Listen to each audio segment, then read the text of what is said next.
Assalamualaikum warahmatullahi wabarakatuh. Halo semuanya, kembali lagi bersama saya Firda Nurhaliza. Di video kali ini saya akan membahas tentang pasar konsumen, apa itu definisinya, analisis, proses, dan contohnya. Pertama, definisi pasar konsumen adalah semua individu dan rumah tangga yang membeli atau mendapatkan barang atau jasa untuk konsumen pribadi. Sedangkan menurut salah satu ahli pemasaran, pasar konsumen adalah pasar yang dimana pembelinya adalah individual yang membeli produk yang digunakan atau disewakan. Pasar konsumen disebut juga dengan kegiatan bisnis ke konsumen. Dalam pasar konsumen, sebuah perusahaan atau produsen menjual produk atau jasa mereka langsung ke konsumen akhir. Menurut Pratama, dalam transaksi yang dilakukan pada pasar konsumen, produk dijual kepada pelanggan baik untuk digunakan sendiri atau digunakan oleh anggota keluarga mereka. Jadi, bukan untuk menjualnya kepada orang lain. Pasar ini umumnya dapat ditemui dalam kehidupan sehari-hari dan terjadi konsumen perorangan atau rumah tangga. Pasar konsumen terdiri dari 3 sektor utama, yaitu barang konsumen yang bergerak cepat, barang konsumen tahan lama, dan barang konsumen tidak tahan lama. Selanjutnya, analisis pasar konsumen. Analisis pasar konsumen memiliki peran yang sangat penting dalam pengembangan usaha bisnis. Dengan adanya analisis pasar konsumen, seorang pebisnis akan dapat mempelajari keadaan pasar karena analisis pasar merupakan fondasi utama untuk menentukan strategi pemasaran yang lebih jauh. Pasar konsumen oleh Triani CH. Pemasar wajib mengetahui siapa saja calon konsumen yang dijadikan sebagai target penjualan, sebab para konsumen amat beraneka ragam menurut usia, pendapatan, tingkat pendidikan, pola perpindahan tempat, dan selera. Oleh karena itu, kita harus mengetahui karakteristik dari target pasar. Salah satu cara untuk menentukan target pasar adalah dengan proses segmentasi, targeting, dan positioning, agar dapat disesuaikan dengan strategi yang dibuat untuk mendorong penjualan produk bisnis yang ditawarkan.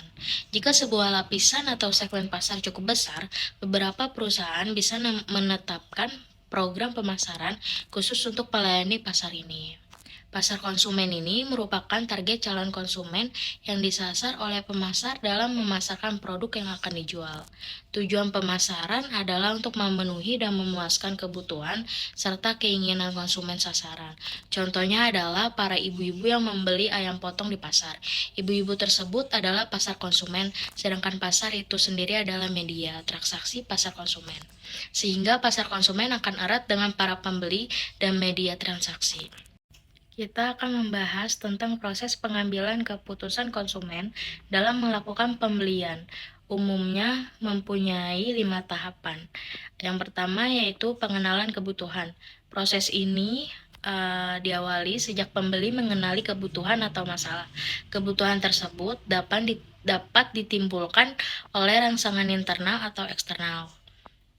Rangsangan internal terjadi pada salah satu kebutuhan umum seseorang seperti lapar dan haus telah mencapai ambang batas tertentu dan mulai menjadi pendorong. Sedangkan rangsangan eksternal salah satunya terjadi karena seseorang menonton iklan atau melihat produk baru milik tetangganya. Yang kedua yaitu pencarian informasi.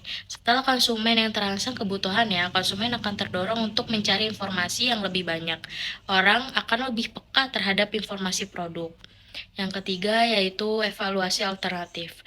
Evaluasi umumnya mencerminkan keyakinan dan sikap yang mempengaruhi perilaku pembelian mereka. Keyakinan seseorang tentang produk atau merek mempengaruhi keputusan pembelian mereka, dan yang tak kalah pentingnya dengan keyakinan adalah sikap.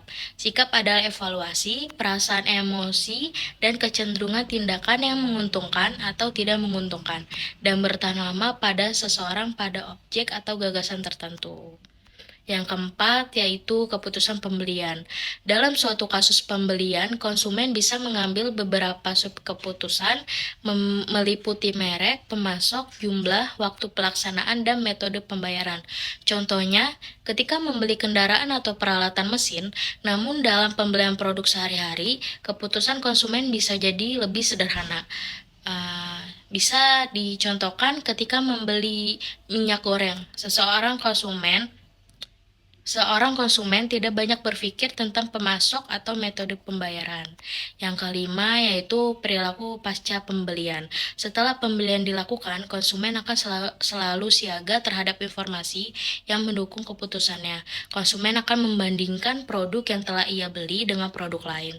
Hal ini dikarenakan konsumen mengalami ketidakcocokan dengan fasilitas-fasilitas tertentu pada barang yang telah ia beli, atau bisa jadi mendengar keunggulan tentang merek lain. Selain pasar konsumen, ada juga loh pasar bisnis, tetapi di video kali ini saya tidak membahas detail tentang pasar bisnis.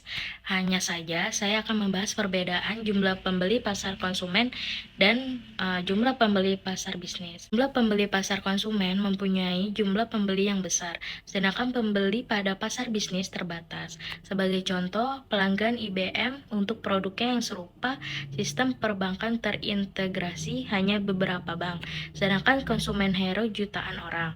Akan tetapi, walaupun jumlah pembeli dalam pasar industri terbatas, namun daya beli masing-masing pembeli relatif tinggi, sedangkan daya beli konsumen individu dan rumah tangga secara rata relatif lebih rendah. Sekian video dari saya. Wassalamualaikum warahmatullahi wabarakatuh.